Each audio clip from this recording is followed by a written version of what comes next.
बहुत समय पहले की बात है। लल्लनपुर नाम के एक छोटे से गांव में दो दोस्त रहा करते थे। दोनों बचपन के दोस्त थे और उनके बीच बहुत गहरी दोस्ती थी। दोनों दोस्तों में से एक का नाम हीरा और दूसरे का नाम रतन था। हीरा और रतन दोनों के पास गांव में अपनी अपनी जमीन थी, जिस पर किसानी करके उनके घर का खर्च चलता था। हीरा बहुत परिश्रमी और मेहनती था, जो हर दिन सूरज उगने से पहले अपने खेतों में काम करने पहुंच जाता था। वो अपने खेतों का काम पूरे निष्ठा और ईमानदारी से करता था। और वहीं दूसरी तरफ रतन बहुत आलसी प्रवृत्ति का व्यक्ति था। वो अपना ज्यादा समय आराम करने और गपशप करने में बिताता था। उसे अपने खेतों में काम करना बिल्कुल पसंद नहीं था। उसकी बस एक सोच थी कि बस कहीं से उसे खजाना मिल जाए तो वो ये किसानी का काम छोड़ देगा। एक दिन इसी तरह दोनों दोस्त अपने अपने खेत में काम कर रहे होते हैं। एक तरफ हीरा बिना रुके अपने खेतों की जुताई कर रहा होता है और वहीं दूसरी तरफ खेतों में थोड़ी देर जुताई करने के बाद रतन थक जाता है। चलो, अब बहुत मेहनत हो गई है। थोड़ी देर पेड़ के नीचे सुस्ता लेता हूँ, फिर कुछ देर बाद काम शुरू कर दूंगा। इतना बोलकर रतन एक पेड़ के छाया के नीचे जाकर सो जाता है।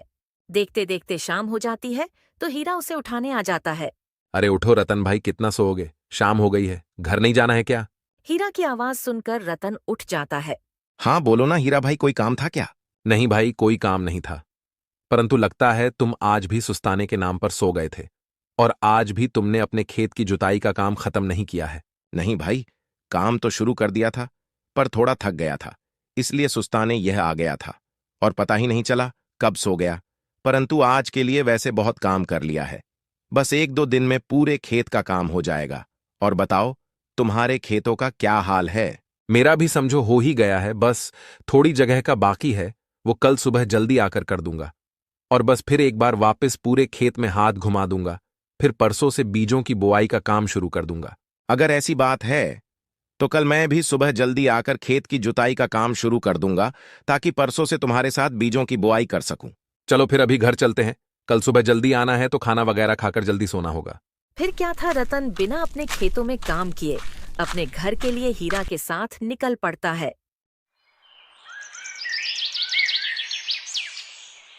अगली सुबह हीरा जल्दी उठ जाता है और अपने खेत पर जाने से पहले अपनी पत्नी को आवाज लगाने लगता है। सीमा, जरा यहां आना तो। हीरा की आवाज सुनकर सीमा वहां आ जाती है। हाँ बोलिए, आपने मुझे बुलाया क्या? हाँ भाग्यवान, मैं खेतों पर जा रहा हूँ। और हाँ, आज शायद मुझे थोड़ा ज्यादा समय लग सकता है घर आने में। क्यों जी? खेतों की जुताई का अभी ज्यादा काम बचा है क्या? नहीं सीमा, खेतों की जुताई का काम लगभग हो ही गया है, पर आज एक बार अपने पूरे खेत में कुदाल का हल्का हाथ घुमाना है। पर वो काम तो आपका जल्दी हो जाएगा ना, फिर क्यों देर होगी आपको आज? हाँ, वो काम तो जल्दी हो जाएगा, पर मुझे लगता है मुझे आज रतन भाई के साथ मिलकर उनके भी खेत की जुताई का काम करने में उनकी मदद करनी पड़ेगी। क्यों जी, उनका अभी ज्यादा काम बाकी है क्या? हाँ सीमा, तुम तो जानती हो ना रतन भाई को, उनका अभी आधे खेत का काम भी नहीं हुआ है। और मैं कल से बीजों की बुआई का काम शुरू करने वाला हूं, तो मैं आज उनकी मदद कर दूंगा, ताकि कल हम दोनों एक साथ में बीजों की बुआई कर सके। ठीक है, तो आप बस कुछ देर रुकिए, मैं आपके खाने का डिब्बा लेकर आती हूँ। ठीक है सीमा, पर थोड़ा जल्दी करना। सीमा हीरा के लिए खाने का डिब्बा लेने रसोई घर में चली जाती है और हीरा उसका वहीं इंतजार कर रहा होता है। कुछ देर में सीमा उसके खाने का डिब्बा लेकर आती है। चलो सीमा, तो मैं चलता हूं, तुम अपना और बच्चों का ध्यान रखना। फिर क्या था, हीरा अपने खाने का डिब्बा लेकर अपने खेत की तरफ चल पड़ता है। यहाँ हीरा अपने खेत पर काम करने सुबह जल्दी निकल जाता है और वहाँ दूसरी तरफ जिसके खेत का काम ज्यादा बचा है वो अभी तक सो रहा होता है। जब रतन अपने पलंग पर सो रहा होता है तभी उसे उठाने उसकी पत्नी मीरा आती है। अजी सुनते हो? खेत पर नहीं जाना है क्या? सूरज सर पर आ गया है। उठना नहीं है क्या? आपके खेतों का इतना सारा काम बचा है और आप अब तक सो रहे हो। मीरा की आवाज सुनकर रतन उठकर बैठ जाता है। अरे क्या हो गया भाग्यवान, इतना जल्दी क्यों उठा रही हो? क्या कहा आपने जल्दी? कुछ ही देर में दोपहर हो जाएगी। आज शायद आपको खेत पर नहीं जाना है। लगता है आपके खेतों की जुताई पूरी हो गई है, तभी इतने आराम से उठ रहे हो। खेत कहाँ भाग कर जाने वाले हैं? और काम की चिंता तुम क्यों कर रही हो? आज नहीं तो कल में हो ही जाएगा। सुनिए जी, आप अपना काम समय पर कर लीजिए। इतना आलस मत कीजिए, वरना एक दिन आपको बहुत पछताना पड़ेगा। अच्छा ठीक है बाबा, जाता हूँ खेत पर। पर एक काम करो, अब जब दोपहर होने ही वाला है तो तुम खाना लगा दो। मैं खाना खाकर ही जाता हूँ खेत पर अब। ठीक है, आप नहा धोकर रसोई घर में आ जाइए। फिर कुछ समय में रतन नहा धोकर रसोई घर में पहुंच जाता है। मीरा, आज खाने में क्या बनाया है तुमने? खाने में खाली दाल चावल बना है। क्यों, कोई सब्जी नहीं बनी क्या आज? नहीं जी, वो राशन में केवल दाल चावल ही बचे हैं और मेरे पास ज्यादा पैसे भी नहीं थे। अब तो आपके नए फसल के आने की देरी है, तो जरा जल्दी जल्दी खेतों का काम कीजिए। हाँ मीरा, मैं जितनी जल्दी हो सके खेतों का काम खत्म करता हूँ। पर तुम एक काम करो, हो सके तो थोड़ा दाल चावल एक डिब्बे में बांध कर दे देना। आज शायद ज्यादा काम करूँ तो और भूख लग सकती है। ठीक है, मैं आपके लिए दाल चावल एक डिब्बे में बांध कर दे देती हूँ। रतन फिर आराम से खाना खाने लगता है। चलो मीरा, तो मैं चलता हूँ, तुम अपना ध्यान रखना। रतन दोपहर का खाना खाकर अपने खेत के लिए निकल पड़ता है। हीरा अपने खेत की जुताई में लगा होता है। तभी थोड़ी देर बाद रतन भी अपने खेत में पहुंचकर जुताई का काम शुरू कर देता है।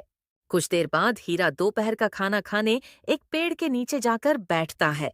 हीरा जैसे ही खाना खाने बैठता है तभी वहां एक साधु बाबा आते हैं। बेटा, कुछ खाने को हो तो खिला दो, बहुत भूख लगी है। बाबा, मेरे पास ज्यादा कुछ तो नहीं, बस रोटी और गुड़ है। अगर आपको मंजूर हो तो लीजिए, खा लीजिए। हाँ बेटा, मुझे तो चलेगा, पर अगर मैं तुम्हारा खाना खा लूंगा तो तुम क्या खाओगे? बाबा, आप मेरी चिंता मत कीजिए, मेरा क्या है, मैं तो घर पर जाकर खा लूंगा। रतन भी हीरा को साधु बाबा के साथ बात करते देख लेता है और उनसे मिलने चला आता है। नमस्ते बाबा, मेरे पास भी दाल चावल है, लीजिए थोड़ा खा लीजिए। बेटा, पर मैं अगर तुम दोनों का खाना खा लूंगा तो तुम दोनों क्या खाओगे? बाबा, आप खा लीजिए, हमारा क्या है, हम थोड़ी देर बाद घर पहुंचकर खा लेंगे। फिर साधु बाबा दोनों के डिब्बे में से खाना निकालकर खाने लगते हैं। तुम दोनों का बहुत धन्यवाद बच्चों, तुम दोनों की वजह से आज बहुत दिनों बाद मैंने भरपेट खाना खाया है। बाबा, इसमें क्या धन्यवाद करना, अगर हमारी वजह से आप खुश हुए तो ये तो हमारे लिए सौभाग्य की बात है। बेटा, मैं तुम दोनों को कुछ देना चाहता हूँ। साधु बाबा दोनों जान को एक एक पोटली देते हैं। पोटली देखकर हीरा बाबा से पूछता है। बाबा, इस पोटली में क्या है? बेटा, इस पोटली में बीज है और ये कोई मामूली बीज नहीं है, ये जादुई बीज है। इन बीजों से तुम जो चाहोगे वो उग जाएगा, पर इन जादुई बीजों का फल तुम्हें तभी मिलेगा जब तुम इनकी अच्छे से देखरेख करोगे। हाँ, और एक बात याद रखना, जो भी उगाना चाहते हो सोच समझकर उगाना, और इसका असली जादू तो तुम्हें तुम्हारी पहली फसल के बाद पता चलेगा। साधु बाबा की ये बात सुनकर रतन तो मन ही मन खुश होने लगता है। अब मजा आएगा, इन जादुई बीजों से मैं ऐसी चीजें उगाऊंगा जिनकी वजह से मुझे दोबारा किसानी करने की जरूरत ही नहीं पड़ेगी। जी बाबा, हम आपकी सारी बातों का ध्यान रखेंगे, और हाँ, इन जादुई बीजों के लिए आपका बहुत बहुत धन्यवाद। चलो बच्चों, तो मैं चलता हूँ। साधु बाबा वहां से चले जाते हैं और हीरा और रतन भी अपने अपने खेतों पर पहुंचकर जुताई का काम शुरू कर देते हैं। हीरा के खेतों की पूरी जोताई हो चुकी थी, तो वो अब रतन की मदद करने की सोचता है। चलो, मेरे खेतों की पूरी जोताई तो हो चुकी है, तो अब जाकर रतन भाई की मदद कर देता हूँ, ताकि हम कल दोनों मिलकर बीजों की बोआई कर सके। हीरा सीधा जाकर रतन के खेत में जुताई का काम करना शुरू कर देता है।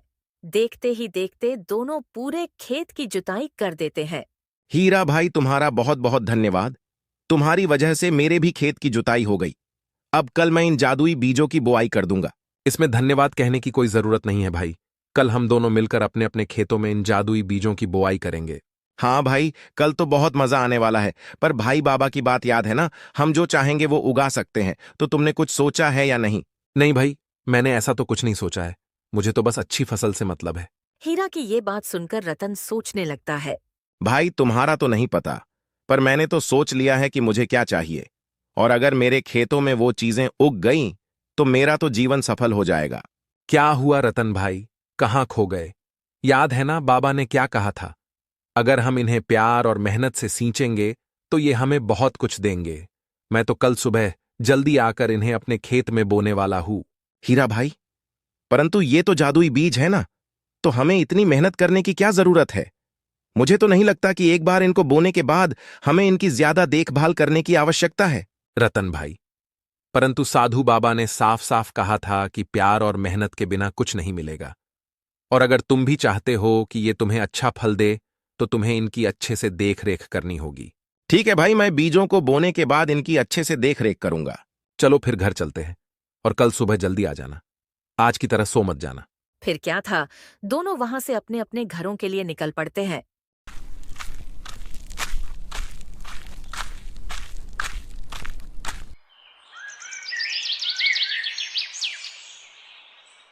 फिर अगली सुबह हीरा के साथ रतन भी खेत पर बीज बोने सुबह जल्दी पहुंच जाता है।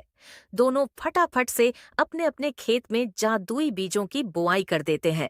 चलो रतन भाई, बीजों की बुआई तो हो गई। अब बाबा के बातों का मान रखकर हमें अपने खेत का ध्यान रखना होगा। कल सबसे पहले हमें अपने अपने खेतों में पानी डालना होगा ताकि फसल अच्छी हो सके। तो आज की तरह कल भी सुबह जल्दी आ जाना। ठीक है भाई, कल मैं सुबह आकर अपने खेत में पानी डाल दूंगा। फिर क्या था, जादुई बीजों की बुआई के बाद दोनों अपने अपने घर चले जाते हैं। अगली सुबह हीरा आकर अपने पूरे खेत में पानी डालने लगता है, पर रतन अपने घर के बिस्तर पर आराम फरमा रहा होता है। रतन को सोते देख उसकी पत्नी उसे उठाने चली आती है। उठिए जी, आज तो आपको खेत में पानी डालने जाना था ना। मीरा की आवाज सुनकर रतन उठ जाता है। क्या हुआ मीरा, आज क्यों उठा रही हो? अब तो मैंने खेतों में बीजों की बुआई भी कर दी है। आपने बीजों की बुआई तो कर दी है, पर आप आज खेत में पानी डालने जाने वाले थे ना। नहीं मीरा, इस बार मुझे पानी डालने की जरूरत नहीं है, क्योंकि इस बार मैंने और हीरा भाई ने अपने अपने खेतों में जादुई बीजों की बुआई की है। क्या कहा जादुई बीज? मैं कुछ समझी नहीं। फिर क्या था, रतन मीरा को साधु बाबा वाली पूरी कहानी सुना देता है, जिसे सुनकर वो भी चौंक जाती है। ये तो बहुत अद्भुत है कि आप लोगों को जादुई बीज मिले हैं, पर फिर तो आपको बाबा के कहे हिसाब से अपने खेत का और ध्यान रखना होगा। क्या बात कर रही हो मीरा? अगर जादुई बीजों का भी ध्यान रखना पड़ जाए तो किस काम के वो जादुई बीज? रतन की ऐसी बातें सुनकर मीरा उसे किसी भी तरह खेतों में पानी डालने मना लेती है और उसे भी खेत में पानी डालने भेज देती है। मीरा के इतना समझाने के बाद आखिरकार रतन अपने खेत में पानी डालने लगता है। हर रोज हीरा अपने खेत की जांच करने सुबह सुबह पहुंच जाता था और अपने खेत की बहुत अच्छी तरह से देखभाल करता था। और वहीं दूसरी तरफ रतन अपने आलसपन के चक्कर में अपने खेत को देखने तक नहीं जाता था। मीरा रतन को बहुत समझाती थी, पर उसे जादुई बीजों पर इतना भरोसा था कि उसने साधु बाबा के कहीं हर बात को अनदेखा कर दिया था। फिर कुछ दिनों बाद हीरा जब अपने खेत का जायजा लेने पहुंचता है तो देखता है उसका पूरा खेत फसल से भर चुका था। ये देखकर तो वो बहुत खुश हो जाता है। ये क्या, ये फसल तो समय से पहले ही उगाई है। लगता है ये सब जादुई फसल का कमाल है। हीरा फटाफट से पूरे खेत की फसल को काट लेता है। चलो, इस बार जादुई बीजों की वजह से फसल कुछ ज्यादा ही जल्दी हो गई है, तो एक काम करूंगा, कल फिर आकर पूरे खेत की जोताई कर दूंगा ताकि नई फसल की बुआई कर सकूं। पूरे गांव में हीरा की फसल सबसे पहले उग गई थी और जिस वजह से हीरा के खेत में जिस तरह फसल इतनी जल्दी तैयार हो गई थी, उसी तरह ये बात भी पूरे गांव फैल जाती है। फैलते फैलते ये बात रतन को भी पता चल जाती है। रतन को पता चलते ही रतन भी अपना खेत देखने पहुंच जाता है और अपने खेत को देखकर वो चौंक जाता है। ये क्या, मेरे खेत में तो अब तक कुछ भी नहीं आया है। लगता उस साधु बाबा ने मेरे साथ धोखा किया है। इसी बारे में बात करने वो हीरा के घर की तरफ चला जाता है। रतन जब हीरा से मिलने उसके घर की तरफ जा रहा होता है, तभी वो हीरा के खेत के पास से गुजरता है, जो उसके खेत से थोड़ी ही दूरी पर था, और वो हीरा के खेत में लहराते फसल को देखकर चौंक जाता है। सही कह रहे थे गांव वाले, हीरा भाई का खेत तो पूरा हरे हरे फसल से भर चुका है। इसे देखकर तो अब मुझे पक्का यकीन हो गया है कि साधु बाबा ने मुझे जादुई बीज के नाम पर कोई नकली बीज पकड़ा दिए थे। चलो एक बार हीरा भाई से इस बारे में बात करके आता हूँ। रतन फिर वहां से हीरा के घर के तरफ निकल पड़ता है, पर चलते चलते रास्ते में ही उसे हीरा मिल जाता है। रतन देखता है कि हीरा अपने साथ कुदाल लेकर जा रहा है। क्या हुआ हीरा भाई, फसल कटाई का सामान छोड़कर तुम खेत जोताई का सामान लेकर कहाँ जा रहे हो? भाई, मैं तो अपने खेत की फिर से जोताई करने जा रहा हूँ। रतन को इस बारे में नहीं पता था कि हीरा पहले ही अपनी फसल काट कर ले जा चुका है। भाई, पर पहले तुम्हें अपने खेत में उगे फसल को काटना होगा, उसके बाद ही तो तुम अपने खेत की फिर से जोताई कर पाओगे। रतन की ये बात हीरा को कुछ नहीं समझ आती है। क्या कहा रतन भाई? फसल और वो भी मेरे खेत में? हाँ भाई, मैं अभी तुम्हारे खेत के पास से आ रहा हूं, उसमें तो जमकर फसल तैयार हुई है। ऐसे कैसे हो सकता है? मैंने कल ही तो पूरे खेत में उगे फसल को काटा था। तभी तो मैं अगले फसल की तैयारी के चक्कर में खेत की फिर से जुताई करने जा रहा था। रतन पहले से थोड़ा सदमे में था कि हीरा के खेत में फसल उग गई और उसके खेत में अब तक कुछ नहीं हुआ। और अब ऊपर से हीरा की ये बात सुनकर तो रतन और सदमे में चला जाता है। क्या मजाक कर रहे हो भाई? अगर तुमने कल ही अपने खेत की फसल काटी है तो इतने जल्दी कैसे उग जाएगी? कहीं तुम मेरे साथ मजाक तो नहीं कर रहे हो? नहीं भाई, मैं सच कह रहा हूं। मैंने कल ही पूरा खेत साफ कर दिया था।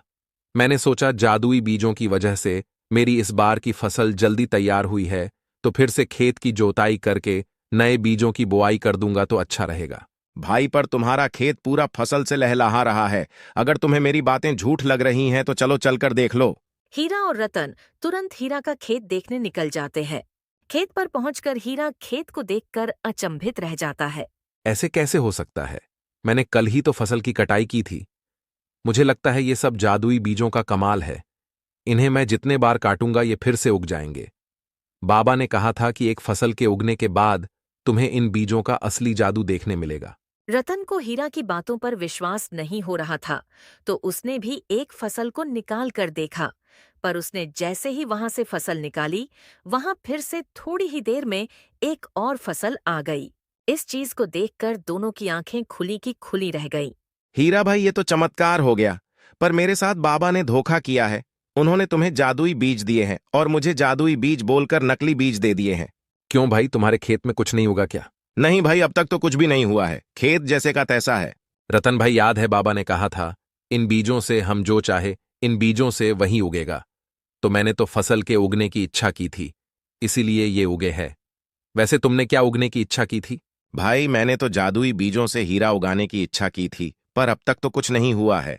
रतन की ये बात सुनकर हीरा उसे सुनाने लगता है।